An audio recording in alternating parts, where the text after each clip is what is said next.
Il s'agissait pour la Cour, lors de cette première journée de procès, de déterminer la personnalité des différents accusés. 2 hommes tout d'abord accusés de vol avec violence ayant entraîné la mort et de dégradation de biens d'autrui. Et puis la mère de l'un d'entre eux, issue de la communauté des gens du voyage.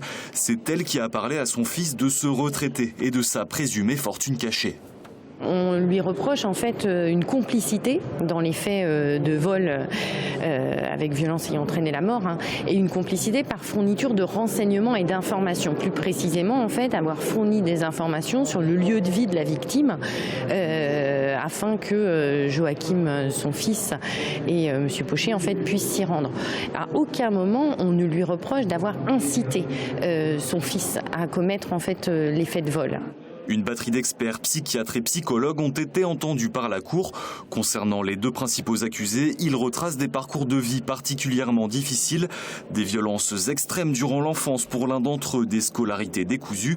Si aucun ne présente de pathologie mentale, tous 2 possèdent, selon les experts, des personnalités transgressives, impulsives, dangereuses. On écoute la psychiatre d'un des accusés. C'est un garçon qui présente des troubles de type psychopathique, qu'on appelle aussi des sociopathes, c'est-à-dire des gens impulsifs, facilement agressifs, et qui n'ont pas de mise à distance par rapport aux faits et qui souvent passent à l'acte sans vraiment réfléchir. Pour l'avocat de la partie civile qui représente les frères et sœurs du défunt, ces phases de compréhension sont essentielles à un procès en assises.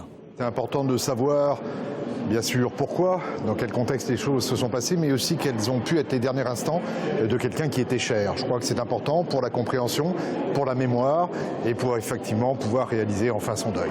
Moi, les 2 choses que je retiens malheureusement, les débats le démontreront ultérieurement, c'est la détermination des auteurs de ces faits, détermination avant la commission des faits, malheureusement détermination dans la commission des faits, et peut-être après, le 2e élément, c'est une certaine forme de détachement par rapport à ce qui s'est produit et par rapport à la disparition dramatique de cet homme.